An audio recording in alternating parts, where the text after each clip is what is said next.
Esto es Colmenafy. En breve comenzamos.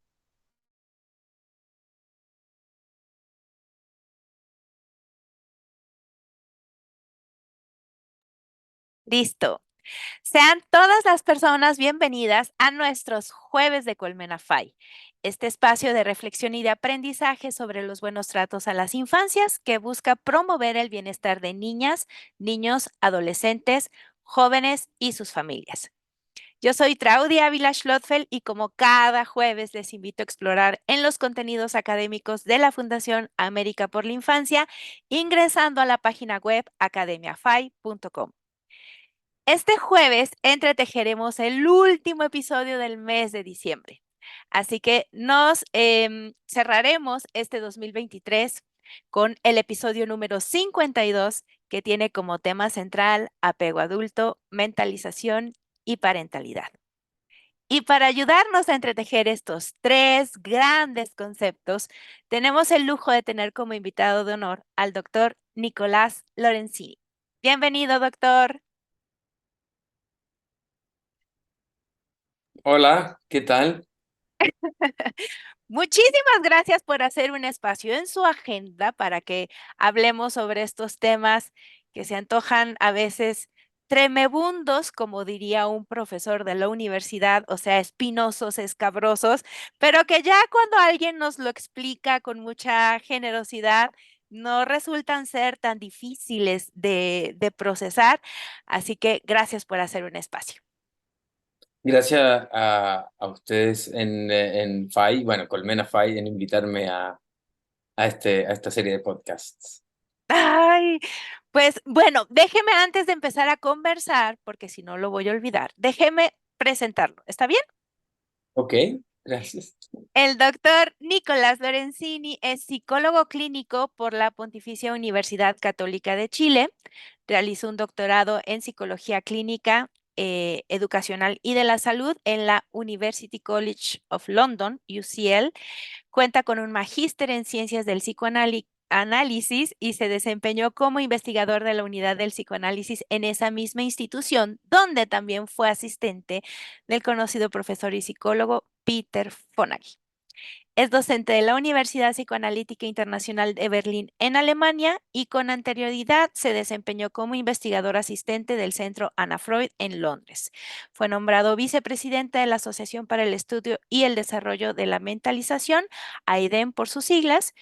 Forma parte del comité editor de la revista Mentalización, Psicoanálisis y Psicoterapia, del comité ejecutivo de la International Attachment Network, o IAN, en Londres y es director del programa de formación en apego. Actualmente, hace creo que 2 o 3 años, es director académico de ADIPA en Europa, ¿cierto?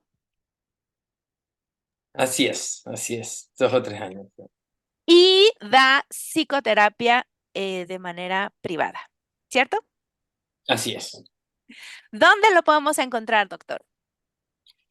¿Dónde me pueden encontrar a mí? O contactar. Ajá. Bueno, me pueden contactar siempre a través ya sea de mi email, que lo podemos poner ahí en la descripción. Y yo diría que esa es mi gran forma de que me contacten, porque en realidad yo las redes sociales soy bien malo para las redes sociales, la verdad. Me queda poco tiempo. Sí. Muy bien. Entonces, en la descripción del video y en la descripción de este episodio en el podcast de Colmenafy en Spotify, les vamos a poner el correo en caso de que necesiten, pues, alguna consulta extra o alguna consulta de acompañamiento psicoterapéutico en línea. Y ahora sí, vamos a hablar un poquito o según nos dé el tiempo. Vamos a hablar un poco sobre estos tres grandes conceptos, apego, mentalización y parentalidad. El título al inicio, el título de de este episodio es Estilo o apego adulto. Pero, ¿qué es el apego? ¿Cómo lo podemos entender? ¿Qué no es el apego? Porque luego tenemos algunas deformaciones de esa palabra. Y ¿qué diferencia hay o si es que hay alguna diferencia entre el apego en los primeros años de vida, en la infancia, adolescencia y el apego adulto. Cuéntenos, por favor. Bueno, el apego es una palabra que intenta explicar muchísimas cosas. De partida es una teoría en psicología, la teoría del apego, ¿no? Y esta teoría habla de la capacidad que tenemos algunos seres vivos, algunos mamíferos sobre todo, de poder hacer una conexión con otro miembro de esa especie en el caso de que nosotros necesitemos algún tipo de ayuda.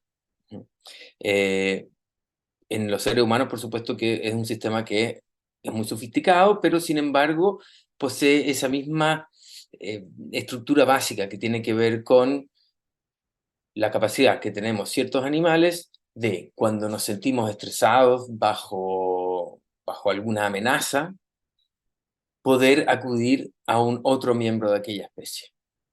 Y ese otro miembro de aquella especie, donde también funciona el apego, por supuesto, es capaz de ayudarnos, ya sea con el problema concreto que estamos teniendo en ese minuto, por ejemplo, hambre o frío, o estamos siendo atacados por algún animal salvaje, ponle, eh, y, o nos puede ayudar simplemente intentando calmarnos y hacernos retomar aquella forma de pensar que nos va a ser útil luego para resolver el problema.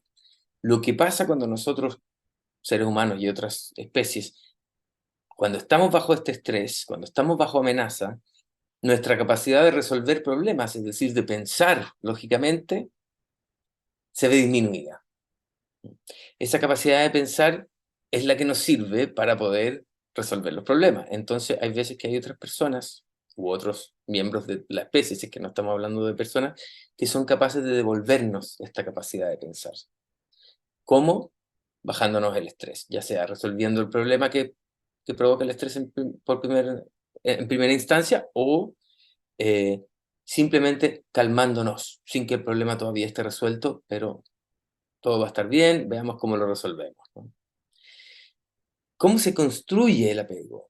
En humanos, pero también en otros animales, pero me voy allá a enfocar en humanos, que supongo que es lo que nos interesa, ¿no? Eh, Este se construye también de manera interpersonal, es decir, la capacidad que nosotros tenemos después, por ejemplo, para acudir o no acudir a otro, va a depender si hubo un otro, sobre todo en momentos críticos de nuestra vida, la primera infancia sobre todo, pero en general esto dura toda la vida, pero hay momentos más críticos, en los cuales nosotros aprendemos como bebés, como pequeños niños, infantes, acerca de la disponibilidad o no de otras personas para poder hacer frente a nuestro estrés, a nuestras preocupaciones, a nuestras emociones fuertes. Nosotros vamos aprendiendo en la relación con nuestras figuras primarias de apego, se llama, que en general son los padres. En general digo, porque por supuesto los seres humanos tenemos distintas formas de ser criados. Vamos a aprender si esos padres, si esas figuras primarias de apego están o no disponibles cuando nosotros expresamos alguna necesidad, alguna emoción negativa. Esto funciona mecánicamente un poco. Si pensamos que hay un bebé que tiene una necesidad y ese bebé da una señal, porque lo que se activa ahí, según esta teoría del apego, es un sistema interno que se llama el sistema de apego, un sistema de la mente, ¿no? Y ese sistema, básicamente cuando uno es muy, muy, muy pequeño, lo único que puede hacer es enviar señales que los otros deberán interpretar como señales que buscan proximidad.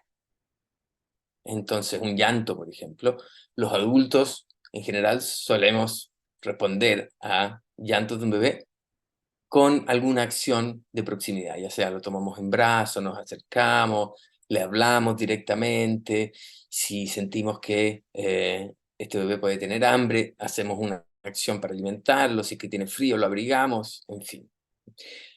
No siempre funciona así. Entonces puede que este bebé o, por ejemplo, le ofrezca demasiadas dificultades a los padres como para ellos poder mantener esta capacidad de pensar por el bebé. O puede ser que los padres tengan problemas en ellos mismos, ya sea por que pueden tener psicopatología o estar estresados con su propia vida, etc. Pues ellos mismos pueden no contar con apoyo o sentirse solos en la crianza.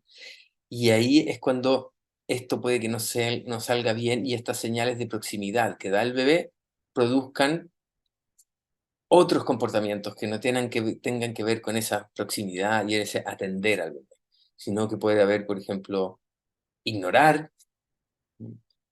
También puede ser que uno como adulto reaccione negativamente a un llanto de un bebé, y negativamente va desde, eh, por ejemplo, intentar callar a ese bebé sin ver qué efectivamente es lo que necesita, si es que necesita algo.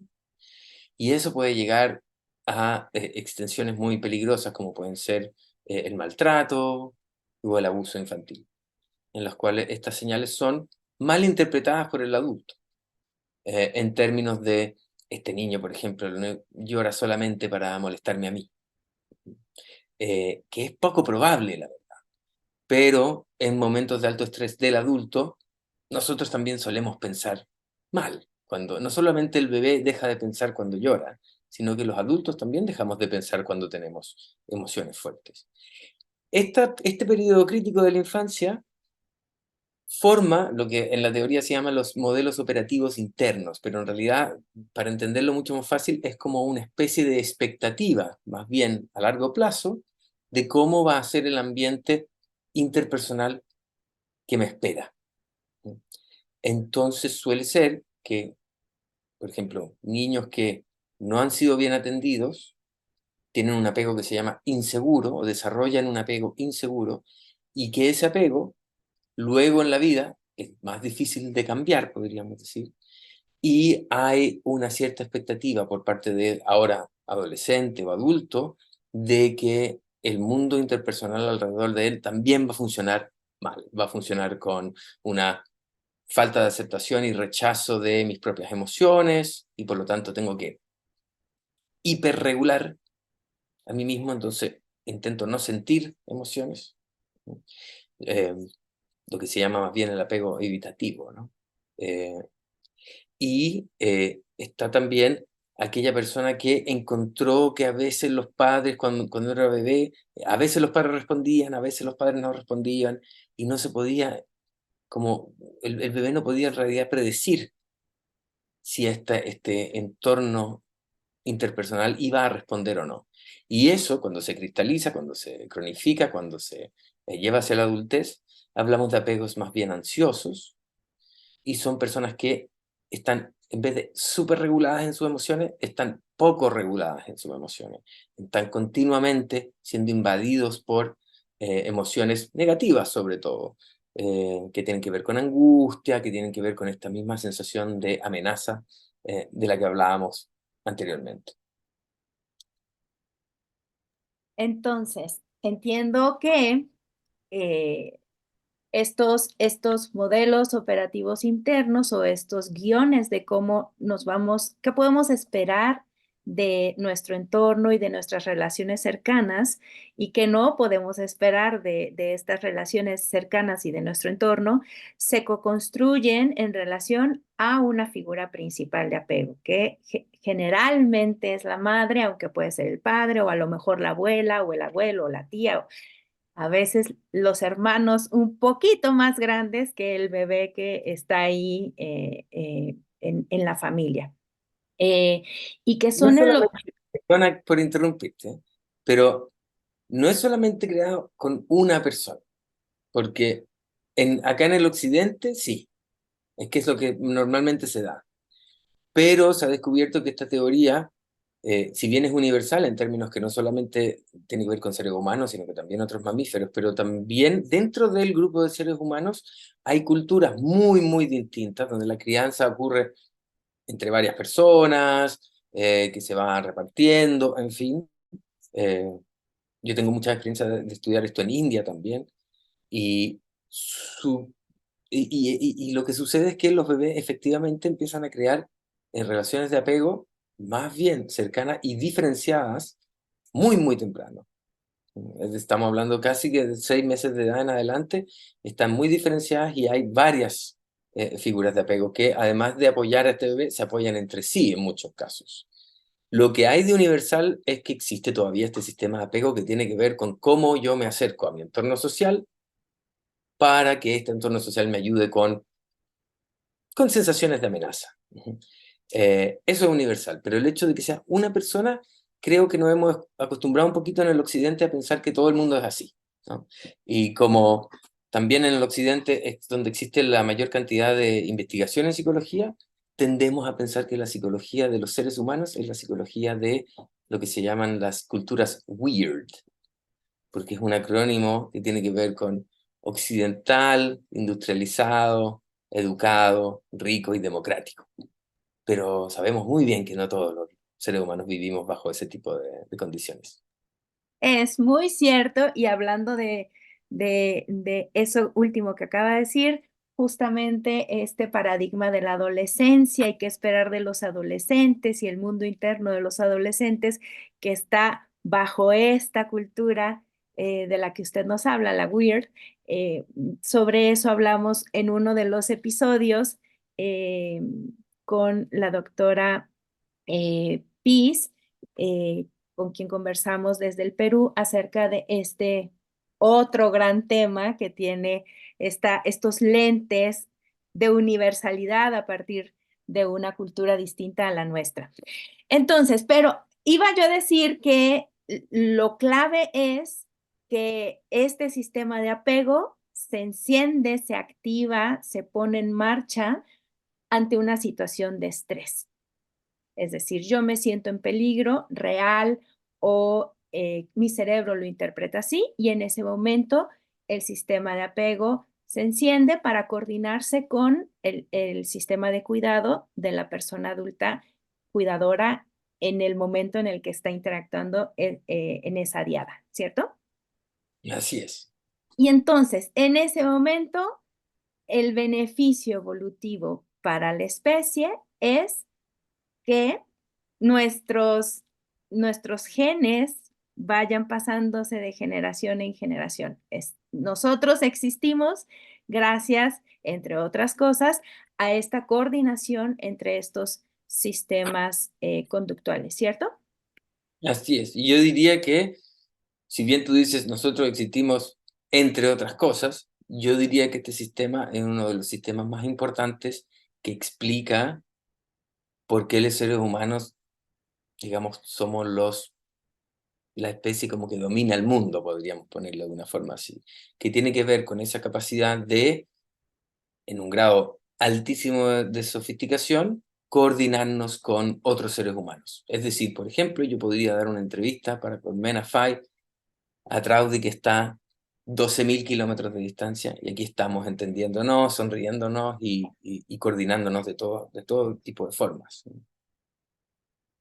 Entonces tenemos dos grandes conceptos dentro de la teoría del apego, aparte de la sensibilidad. Usted nos había dicho que esta persona adulta cuidadora, ojalá sea una persona adulta, la persona encargada de cuidar a un bebé en desarrollo, o varias, pero adultas, debe de tener, ojalá, la capacidad de leer y de interpretar benévolamente estas señales, ¿cierto? Y entonces, para poder hablar de mi hijo necesita o mi bebé necesita que le cambie el pañal o tiene hambre o tiene frío o tiene calor, para poder hacer estas inferencias acerca de lo que sucede con mi bebé y no pensar, me quiere molestar porque justo cuando estoy leyendo este artículo empieza a llorar o quiere mi atención, hablamos de un segundo concepto que es el de la mentalización, ¿cierto? Así es, exactamente, porque la mentalización es aquella, o el mentalizar más bien, porque tenemos que pensar en esto como si fuera un verbo. Uno hace mentalización, uno no tiene mentalización. Es algo que nosotros hacemos casi todo el tiempo y a veces hacemos mal, pero siempre lo estamos haciendo. Y que tiene que ver justamente con ese paso de pensar qué es lo que le pasa al otro o qué es lo que me pasa a mí mismo. Porque la mentalización tiene que ver con uno observa un comportamiento y después, ¿qué es lo que hace con ese comportamiento? Uno se imagina cuál puede ser el estado mental que está causando, motivando ese comportamiento. Si uno ve a una persona caminando por la calle que nunca has visto antes, y te pasa, digamos, por la vereda, ¿no? Y esa persona va llorando. Uno, sin mayor interacción, podría pensar, esa persona puede que esté triste o está triste. Y ahí, ¿qué es lo que estamos haciendo? Observando un comportamiento, en este caso llorar, e imaginar un estado mental, en este caso triste, un estado afectivo, y puede que le estemos apuntando bastante bien. Sin embargo, es muy posible también, tal vez menos posible que esa persona esté triste, que esté llorando por alegría o que esté llorando porque justo antes de que se cruzó con nosotros se martilló en un dedo o... En fin, entonces cuando nosotros mentalizamos, imaginamos, no sabemos. Cuando una madre dice mi hijo tiene hambre, está imaginando que tiene hambre, no sabe que tiene hambre. Lo que pasa es que en los casos más felices y en la mayoría de los casos, le apuntamos bien. Ahora, pensar que uno sabe exactamente lo que está en la mente es una falla del mentalizar, es mentalizar mal. Porque ahí es cuando vienen explicaciones como, este bebé está llorando solamente para molestarme a mí. Es muy poco probable, por un lado, pero que por otro lado tiene una cualidad como de certeza, ¿no? Y si uno efectivamente piensa y cree que es verdad y certero que el bebé está llorando para molestarme a mí, entonces, ¿cómo voy a reaccionar? Muy mal. Nosotros en general podríamos incluso pensar, oh, este bebé justo cada vez que me siento a leer este artículo se pone a llorar. Es como si me estuviera intentando molestar. Uno lo puede pensar, pero es como si. Todavía no sabemos. Puede que le pase otra cosa. Puede que también el bebé lo esté haciendo para molestarnos. Poco probable, digo, pero puede que sí. Pero eh, el, el estar seguro de que un bebé está sintiendo tal o cual cosa, o que otra persona adulta está sintiendo o pensando otra cosa, o que mis propias acciones me las puedo explicar completamente, son falacias del mentalizarse. No solamente tiene que ver con no ser capaz de ver estados mentales, sino que darles una cualidad de certeza que no existe. Ahora, esta acción de imaginar qué es lo que está, qué estados mentales hay detrás de una conducta en el otro, usted decía también en las propias, tiene una base biológica. Hay estructuras cerebrales que permiten hacer estas inferencias de los estados mentales de las otras personas. Y esta teoría de la mente, digamos, no aparece en cuanto nace el bebé, ¿o sí? ¿O se va desarrollando? Podríamos decir que nosotros nacemos con la capacidad de desarrollarlo. Y se desarrolla mientras no hay obstáculos a ese desarrollo. Y los obstáculos a ese desarrollo son exactamente los mismos obstáculos del desarrollo de un apego inseguro, que tienen que ver con cómo el otro, cuando uno es bebé, falla o no en mentalizarlo a uno como bebé.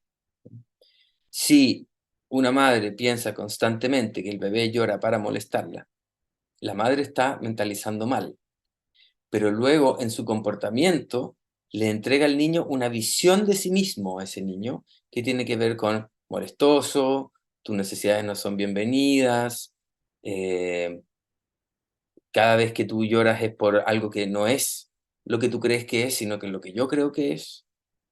Y eso va a menguar la capacidad de mentalización por el resto de la vida. Es una capacidad que sí es entrenable, por eso hay psicoterapias que intentan modificar ese rasgo y esa capacidad de mentalizar cuando es necesario, pero se necesita psicoterapia, es complicado. Lo que nosotros necesitamos para poder mentalizar bien es que nuestros padres, nuestras figuras de apego, nos hayan mentalizado bien. y nos entreguen a nosotros una visión de nosotros mismos, porque un bebé cuando siente algo al comienzo de la vida, hambre, frío, lo que sea, solamente es su cuerpo el que se activa y envía una señal, ¿no? El bebé no sabe esto es frío, esto es hambre, esto se mejora de tal forma, tiene que venir un adulto, no sabemos en realidad nada. Pero cuando el adulto reacciona es cuando nosotros decimos, ah, mira, esto que yo sentía como por aquí se mejora con tomar leche. O esta otra sensación física se relaciona con tener más ropa, por ejemplo. Era frío. Ujú. No solamente uno va empezando a hacer esas conexiones entre los problemas y sus soluciones, sino que también uno empieza, como bebé, a obtener la idea de yo. Yo soy el que siento estas cosas. A obtener la idea del otro. El otro es el que me ayuda con estas cosas. Cuando eso está mal construido, entonces existen lo que después los psicólogos clínicos van a llamar disfunciones en el desarrollo del sí mismo, del yo, porque el sí mismo te lo entrega a otro siempre. El otro es el que te dice quién eres tú.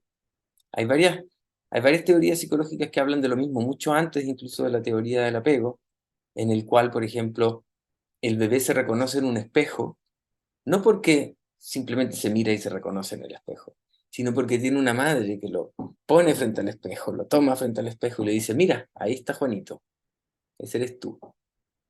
Y ahí es como uno va aprendiendo mucho antes de que el cerebro efectivamente tenga la capacidad por sí mismo de reconocerse en un reflejo.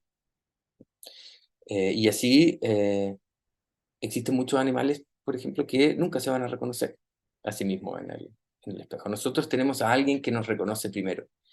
Una madre, sobre todo una madre que promueve apego seguro, una figura de apego que promueve apego seguro, es alguien que se está intentando siempre imaginar quién soy yo como bebé, de qué se trata mi mente, y me considera desde el momento en que nací una persona, un ser vivo con una mente que tiene intenciones.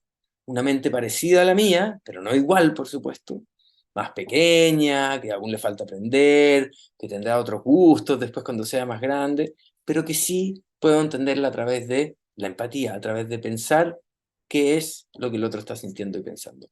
Y eso lo hacemos muy automáticamente en general, pero también lo podemos hacer de manera voluntaria.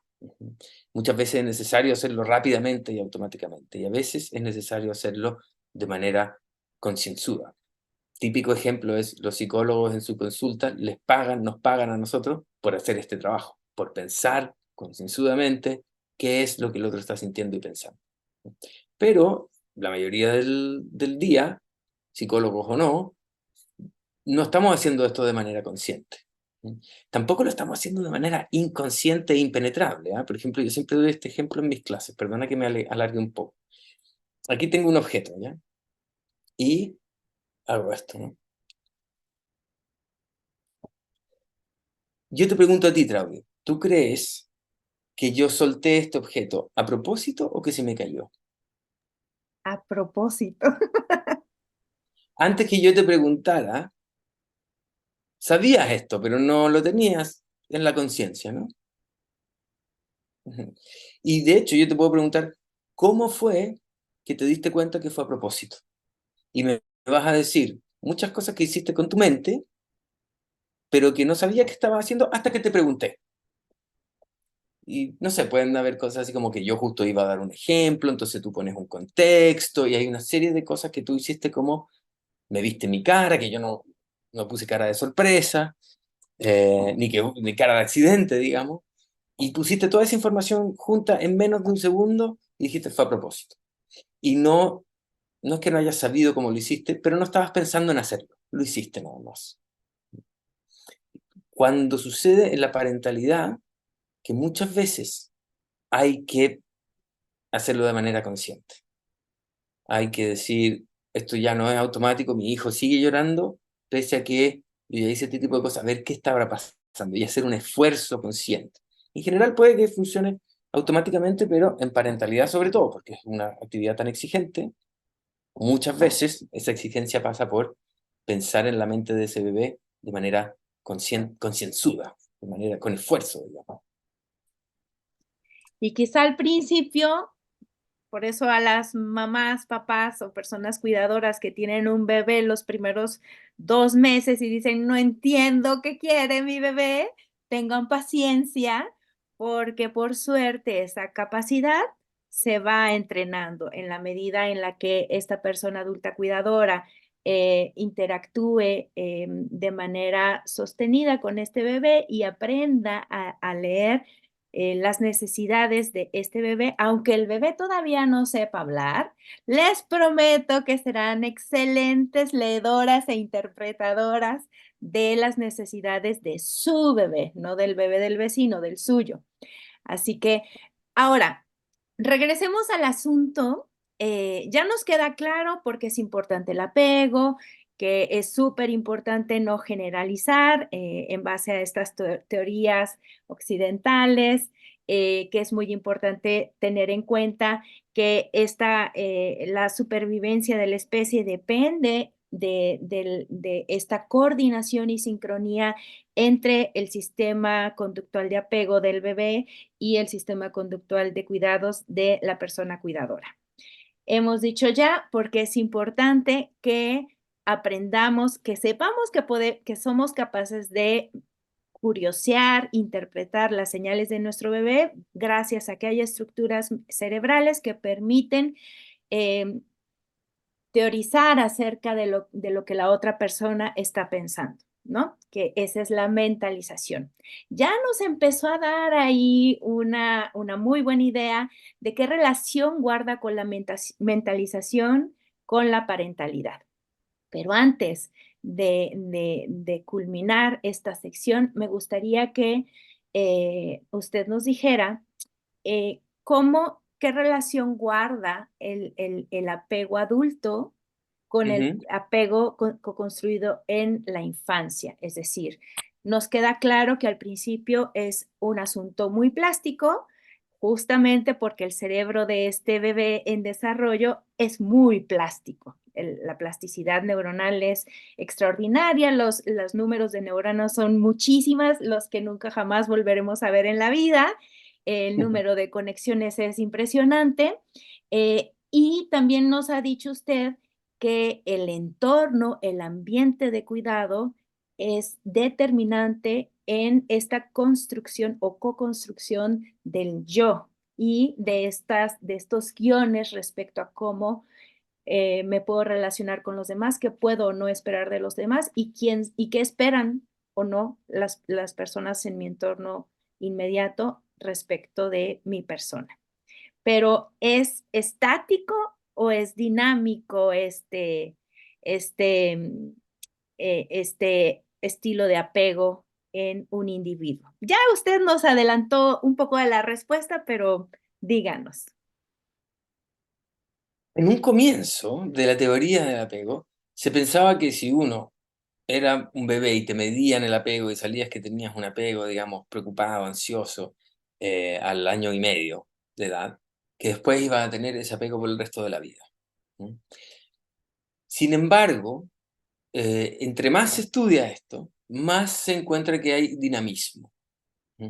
El dinamismo no es obviamente tan plástico y tan rápido como es cuando somos niños, porque efectivamente, como tú dices, es un momento de neurogénesis, el cerebro sigue creciendo mientras nosotros, hasta como los 5 años, sigue creciendo, digamos.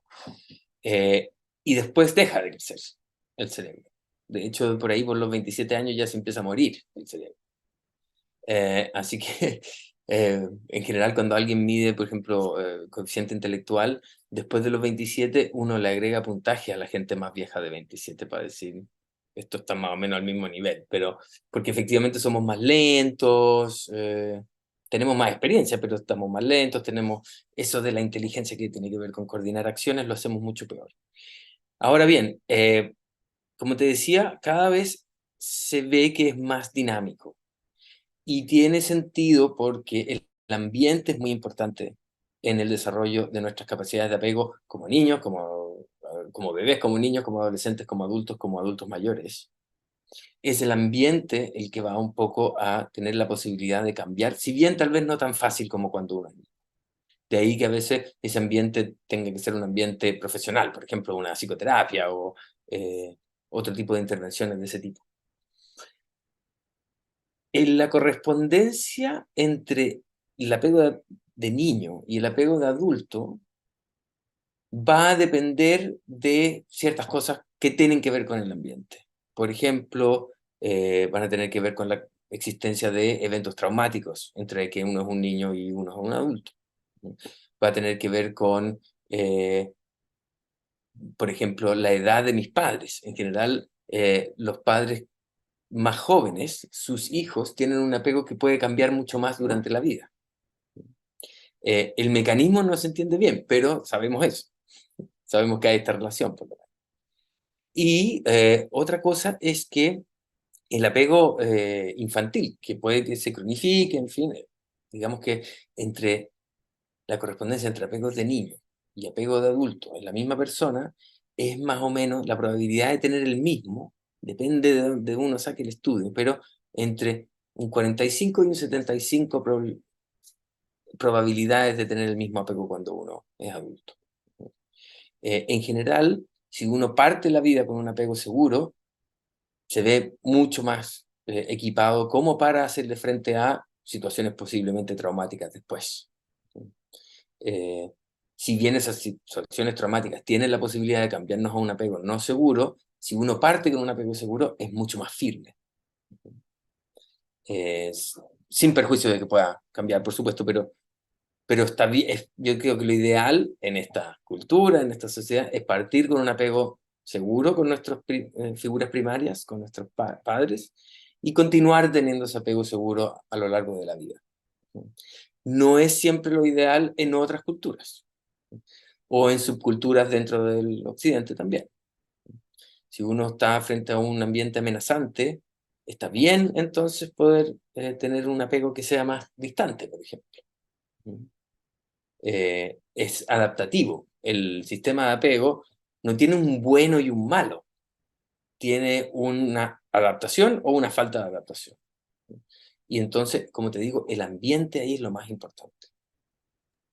Qué bueno que dijo esta última frase, no hay un apego bueno ni malo, por eso a mí me encanta esta teoría de Patricia Crittenden, el modelo de MM, porque da cuenta de el estilo de apego que una persona ha logrado coordinar a lo largo de su vida, da una buena cuenta de su biografía, qué esfuerzos ha tenido que hacer para que este individuo esté aquí y ahora conmigo en las condiciones en las que se encuentra.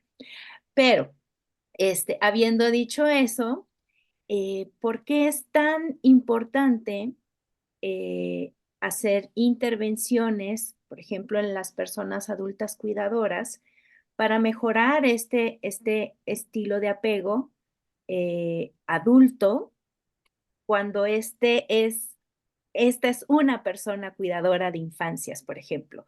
¿Qué impacto puede tener esta intervención en el estilo de apego?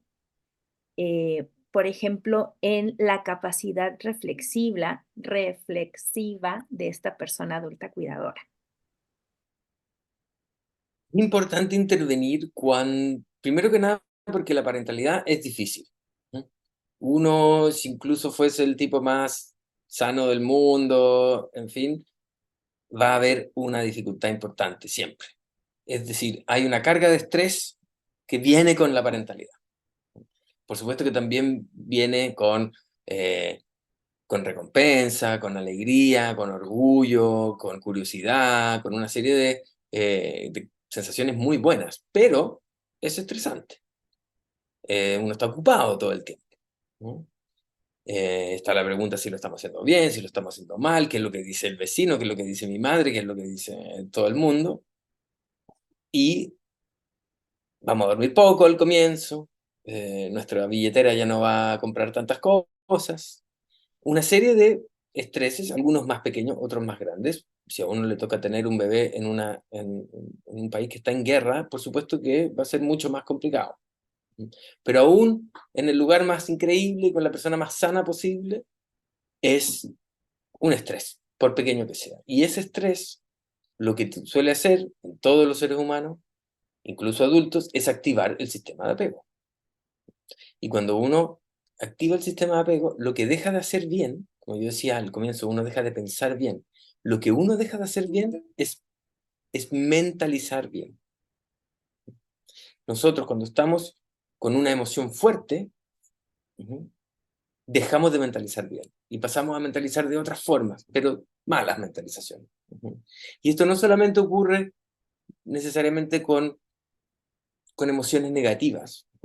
Por ejemplo, si uno está hace poco tiempo saliendo con alguien nuevo, y está medio enamorado, y te pregunta a alguien, oye, descríbeme cómo es la persona con la que estás saliendo, le apuesto que esa descripción no va a ser certera ni se va a parecer en nada a la realidad. Porque estamos bajo esa emoción y por lo tanto nuestra capacidad de juzgar los propios y los estados mentales de los demás se ve obstaculizado. La emoción obstaculiza. Y aquí yo tengo una duda, ojalá me la pueda aclarar.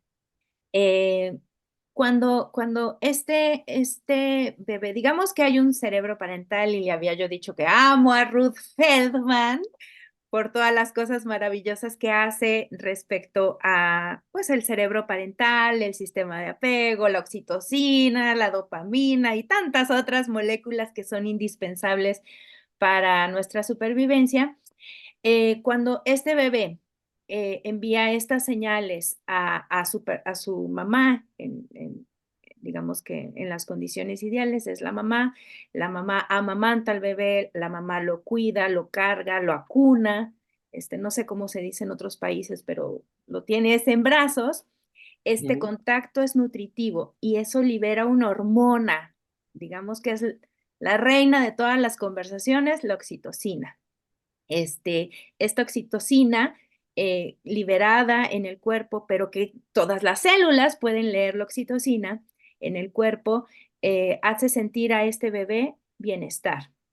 Pero no solo al bebé, también a la mamá, y junto con la oxitocina viene la recompensa de, ay, logré entender qué quiere mi bebé, y es eh, como este shot de lo voy a volver a hacer porque soy muy buena en esto, ¿no? Es la forma de garantizar que esta mamá o esta persona cuidadora esté enganchada con los cuidados, ¿cierto? Entonces, entendí yo que cuando se enciende este sistema de apego, no somos tan buenos mentalizadores. No. Pero cuando hay oxitocina en esta mamá o en este bebé, ¿qué pasa con la mentalización?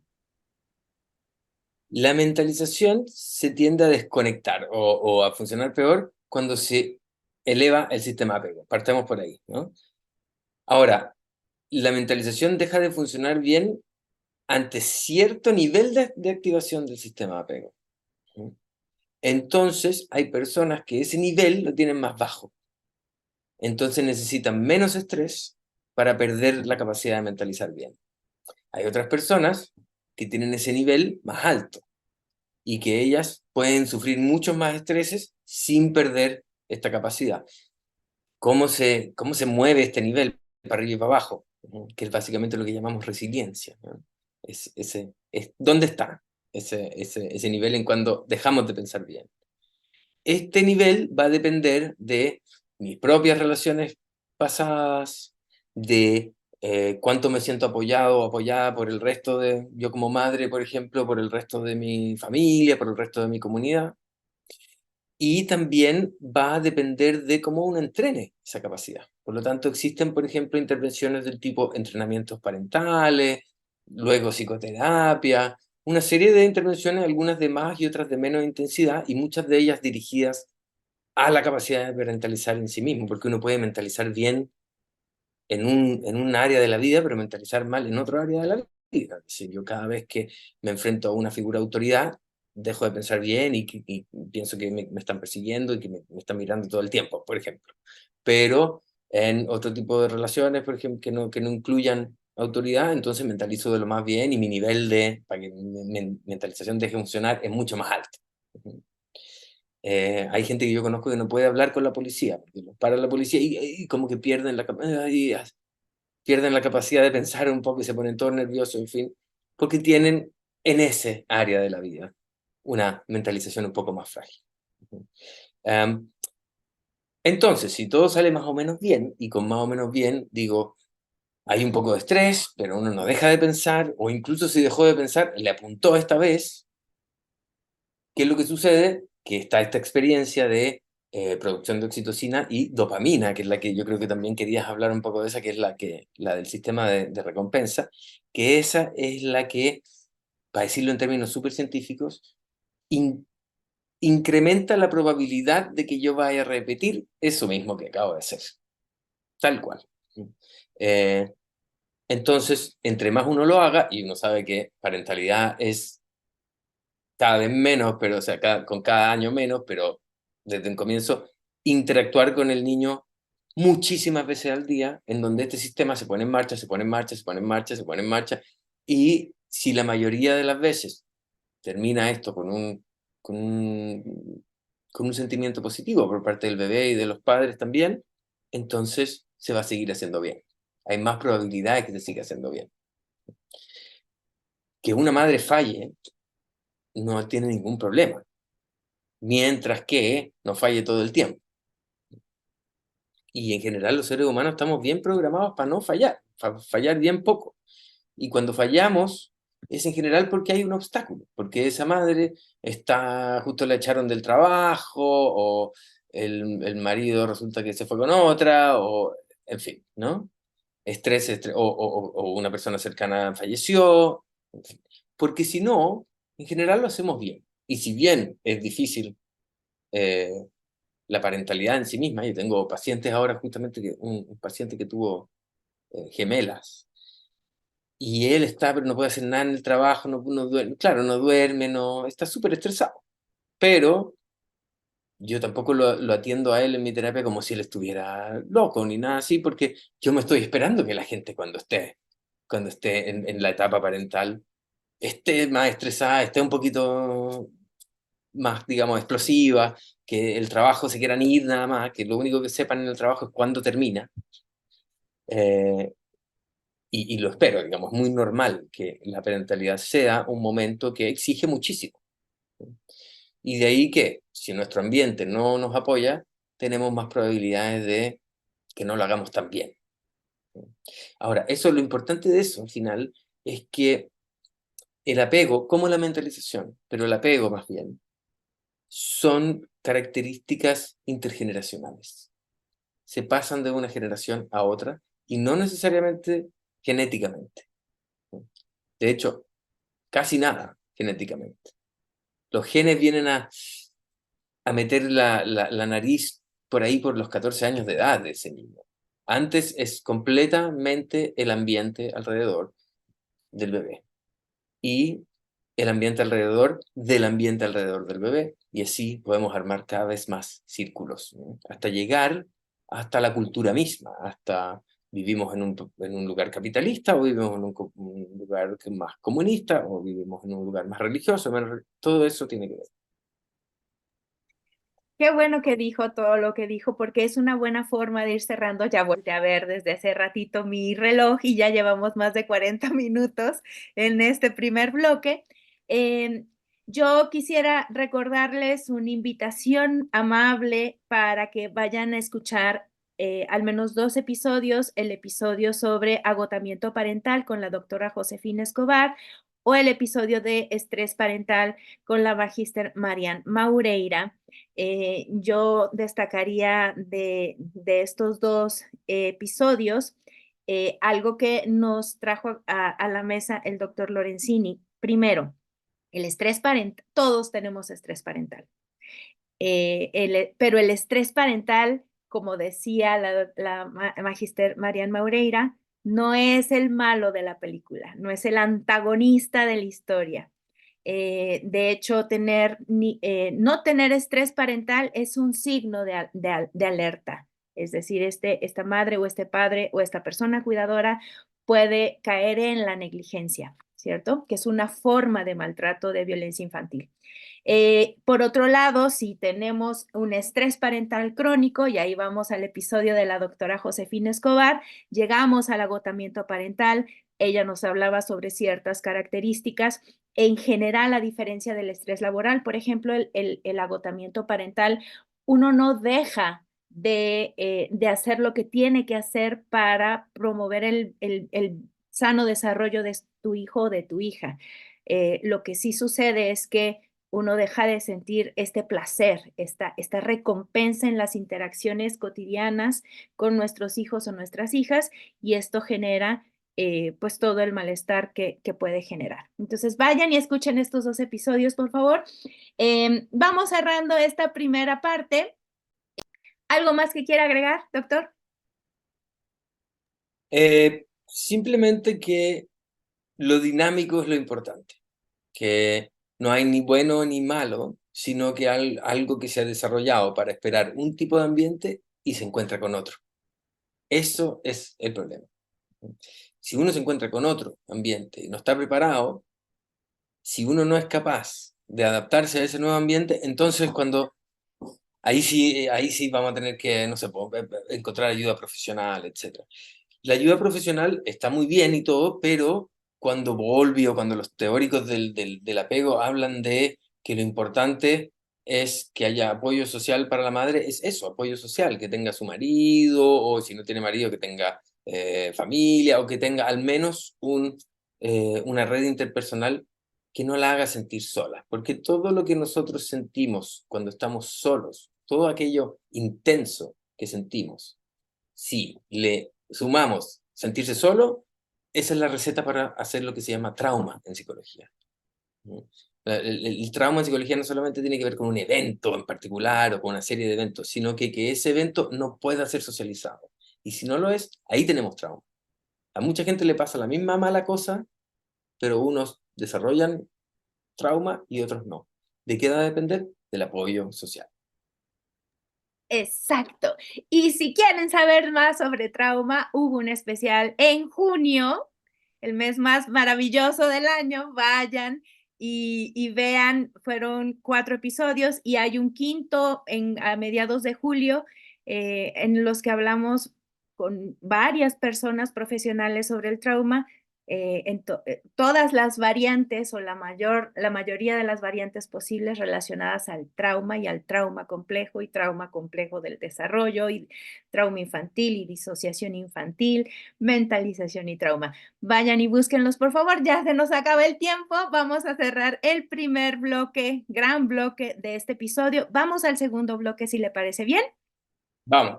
En este segundo bloque, la invitación es que las personas invitadas nos hagan el favor de recomendarnos recursos o materiales bibliográficos relacionados al tema que revisamos el día de hoy, que es apego adulto, mentalización y parentalidad. Estuve revisando para poder recomendar algo a los oyentes de Colmena Fai. Y en general yo me encuentro, tal vez sea una cosa de formación profesional mía, me encuentro con cosas muy científicas, con harto lenguaje de psicología, en fin. Pero después me puse a buscar simplemente con Google. Y ponía palabras tipo mentalización o mentalizar. Recuerden que usar el verbo también puede abrir una serie de recursos. Y parentalidad. Y en español me he fijado que existen muchísimas páginas web que hablan del concepto y de su función en la parentalidad. Y sabes que me parecen todos muy buenos, la verdad. Creo que es una ventaja de la teoría del apego y la teoría de la mentalización en psicología que se pueden explicar de manera sencilla, sin sacrificar demasiado, porque en general cuando uno intenta reducir psicología termina con el horóscopo, ¿no? Termina con algo bien rígido y con poca riqueza. En el caso de la mentalización, ya que estamos hablando de un verbo, ya que estamos hablando de que algo que se hace, entonces si nosotros nos imaginamos que es súper importante que dentro de nuestra parentalidad, verbal o no verbal, estemos de manera, ojalá, consciente de imaginar la mente de ese bebé o de ese niño. No para adivinarla, sino que para solamente eso, imaginarla. Cuando uno dice, este bebé está llorando porque me quiere molestar a mí, dejamos de imaginar. Porque la imaginación, cuando nos imaginamos algo que realmente no podemos ver, tenemos que ser capaces al menos de imaginarnos más de una versión, al menos dos. Cuando uno dice a este bebé le pasa tal y no hay espacio para pensar en otra cosa, lo estamos haciendo mal. Incluso si le apuntamos. Y fue casualidad, una buena casualidad que le hayamos apuntado. Pero la idea está en hacer esta acción, en ocupar el verbo mentalizar. No solamente porque facilita el apego seguro, porque facilita la buena mentalización de ese niño, sino porque también, y esto tal vez te lo voy a adelantar después, pero permitimos a ese niño volverse un miembro de la especie humana. Porque si bien uno podría definir a los seres humanos como poseyendo un cierto código genético, para ser parte del mundo hay que simplemente tener más que este cuerpo. No se puede ser solamente cuerpo. Entonces, para encontrar y cultivar una mente dentro de nuestras propias cabezas, alguien más tuvo que haber encontrado esa mente primero. Y nos tiene que haber dado al menos el germen, la semilla, de quienes nosotros vamos a ser después, como miembros de todo esto, ¿no? Qué bonito. Vámonos al tercer bloque. En este tercer bloque, la consigna es que la persona invitada relacione dos palabras de un banco de palabras y usted ha elegido sus dos palabras. Entonces yo le pregunto, ¿está listo? Espero que sí. Bueno, las palabras que usted eligió para relacionar son cultura y transgeneracionalidad. Sí, y espero no ponerme muy complicado con esto. Creo que no. Lo que sí espero es poder transmitir al menos la fascinación que me produce la forma en que en psicología, sobre todo desde la teoría del apego, se pueden relacionar estas dos palabras. Como yo te decía justo antes, lo que el apego y la mentalización nos permiten, más allá de tener un niño que no vaya a tener psicopatología o grandes problemas cuando sea adulto o durante el desarrollo, es que se vuelvan un miembro de la especie humana. Y con eso digo, alguien que sea capaz de leer códigos culturales, de aportar a su propio ambiente, de reconocer a los demás como personas válidas, de aprender cosas tan complejas como cuándo debo hablar de manera más formal, cuándo debo hablar de manera más informal, dónde está bien decir este chiste que me contaron ayer. ¿Está bien decirlo en la iglesia o mejor lo digo en una fiesta? Todas esas cosas que llamamos cultura. Eso es una segunda evolución o una evolución paralela que tenemos los seres humanos. Todos los animales y todas las plantas y todo aquello que tiene ADN tiene una evolución, la darwinista típica, que es, se traspasa esta serie de químicos, ¿no? Este ADN, de una generación a otra. Pero los seres humanos tenemos otra evolución, que tiene las mismas reglas, pero que no es de químicos, no es biológica, es la evolución cultural. Nosotros podemos decir que, por ejemplo, hemos evolucionado más que hace 100 años culturalmente, porque ahora, Traudy, podemos estar hablando en Zoom, a no sé cuántos mil kilómetros de distancia, y antes no se podía. Y no es que una persona se le haya ocurrido un día durmiendo, hoy voy a inventar Zoom, inventó Zoom, ¿no? No voy a inventar YouTube, inventó YouTube. Alguien inventó algo muy parecido a YouTube justo antes de YouTube, y antes de esa persona algo muy parecido, y esto fue evolucionando. Hay ideas, como el ADN, que no evolucionaron. Que en algún minuto alguien dijo, no sé, vamos a hacernos jeans muy cortos y vamos a andar por la calle con eso, y no funcionó. Y pues se perdió, como un gen se pierde, un químico se pierde. Esto es una cosa que los seres humanos somos capaces de hacer precisamente, esto de evolucionar culturalmente, de pararnos en los hombros de gigantes, de ser capaces de leer a gente que escribió hace 2800 años, como Sócrates, por ejemplo, y entender, y que me enriquezca la vida, es precisamente porque podemos mentalizar. Porque podemos imaginarnos qué es lo que estaba Sócrates pensando cuando escribió esto que estamos leyendo ahora. Bueno, Sócrates no escribió, pero bueno, lo que Platón escribió acerca de Sócrates, ¿no?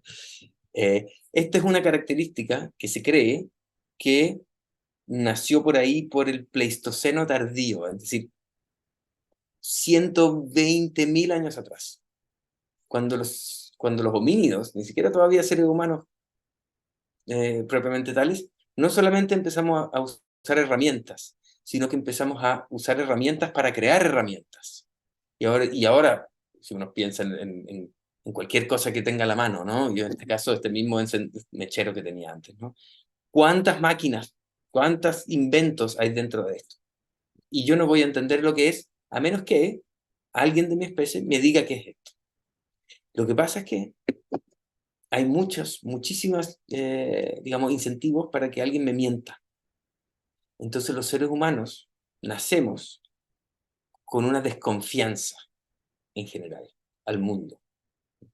Y solamente empezamos a creer información que no tiene que ver con sentimientos ni la vida, sino que de cosas como herramientas, como cómo se le habla a un policía y cómo se le habla a un profesor y cómo se le habla a una novia.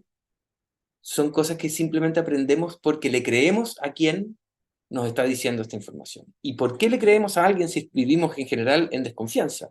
Porque se abre una forma nueva de aprender, que se llama la confianza epistémica, pero da igual cómo se llama, que es un canal de aprendizaje que se abre solamente cuando el otro, que me está enseñando, demuestra que me considera a mí una persona que tiene una mente con sus propias intenciones y que este conocimiento que él me va a entregar puede ser relevante para mí.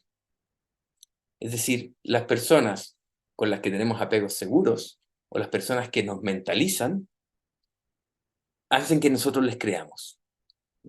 Y si no, observen el discurso de cualquier político famoso. Lo que hacen es ponerse en tu lugar todo el tiempo. Es decir, esto no nos va a ser fácil a ninguno de nosotros. Escúchenme bien porque esto yo creo que les va a parecer importante. Todos estamos cansados de la pobreza, pese a que estos políticos todos tienen dinero, en fin. Estamos todos cansados de que nos quiten el trabajo, en fin, ¿no? Y uno dice, sí, él está pensando en mí y por lo tanto yo le voy a creer lo que me dice. Los estafadores lo hacen muy bien también. A veces sale bien, a veces sale mal, pero cuando tenemos buen apego, en general abrimos este conocimiento y podemos aprender más después de la experiencia. Por lo tanto, después nuestras capacidades, no solamente de mentalización y apego, pero nuestras capacidades de aprender del mundo se hacen más adaptativas, porque aprendemos que el mundo está interesado en nosotros, que hay personas en el mundo que nos dicen, cuando estés en no sé qué lugar, aprende, y uno va y aprende. No es solamente imitación y no es solamente copiarle a la gente, tiene que ver con creer y confiar. Qué bonito. Muchísimas gracias. Ojalá podamos tener la oportunidad de que al menos una persona de nuestro entorno cercano considere que estamos considerando su mente, se sepa mentalizado en nuestra propia mente y que desde ahí encuentre la plataforma para conquistar su mundo. Y mira, Claudia, déjame interrumpirte una vez más, simplemente para dar un tip un poquito más concreto acerca de esto. Tú decías, cuando una madre escucha el llanto, la señal de su hijo, y lo acuna, lo apapacha, lo toma en brazos, ¿no? No es lo único que una madre hace. Una madre, además, mira de cierta forma al bebé, pone un cierto tipo de voz, que yo, a toda la gente que está escuchando ahora en YouTube, les doy este challenge. Acérquense a un bebé y háblenle a un bebé de manera normal, como ustedes le hablarían a cualquier amigo. Hola bebé, ¿cómo estás tú? Que uno va y se pone como así, porque uno está, el sistema de apego, que es innato, el sistema de cuidado, que es parte del sistema de apego, hace que nosotros hablemos así, miremos al bebé de una cierta forma y sobre todo que le hablemos al bebé de su mente. ¿Y cómo hacemos eso?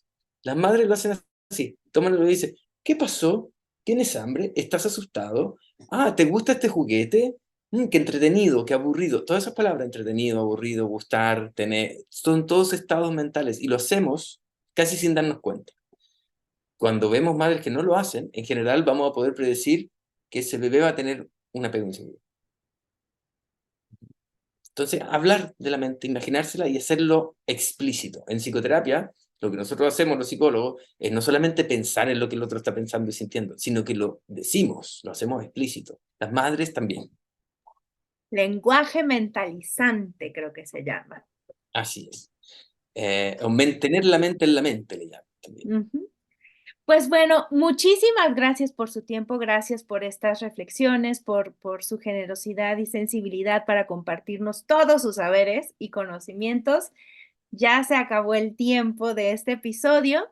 Espero que las personas en Spotify o en YouTube hayan encontrado tan placentero esta nueva entrega de Colmena Fi. Si conocen a alguien a quien este episodio en particular le puede ser de utilidad, les invitamos amablemente a que se lo compartan para que esta información le llegue a sus manos. Inviten a más personas a sumarse a nuestra colmena en Spotify. Nos encuentran como @colmenafy. Gracias a cada una de las personas que se conectaron el día de hoy a la transmisión de YouTube y que se enchufaron sus audífonos para escucharnos a través de Spotify. Y nos vemos no el próximo jueves, porque como les había dicho, este es el último jueves de Colmena Fi en el mes de diciembre. Nos veremos el primer jueves de enero con un tema, ya les diré ese día qué tema será. Gracias por acompañarnos a lo largo de estos 13 meses en nuestra colmena. Deseamos con todo nuestro corazón que pasen unas hermosas fiestas, fiestas que les permitan hacer un espacio para la reflexión personal, para un espacio para compartirlo con las personas más cercanas a ustedes y que este recogimiento les permita retomar, recargar energías, tener más disposición para entrarle al 2024. Que tengan un lindo fin de semana, una feliz Navidad, un muy feliz año y próspero año nuevo. Gracias a Javier Lenis por hacer el trabajo que hace con este video para subirlo al canal de YouTube. Gracias a Carlos Díaz por las hermosas figuras e imágenes que hace para la fundación. Y gracias a usted, doctor. Que tengan linda tarde, linda noche, buen día, buen fin de semana y hasta pronto.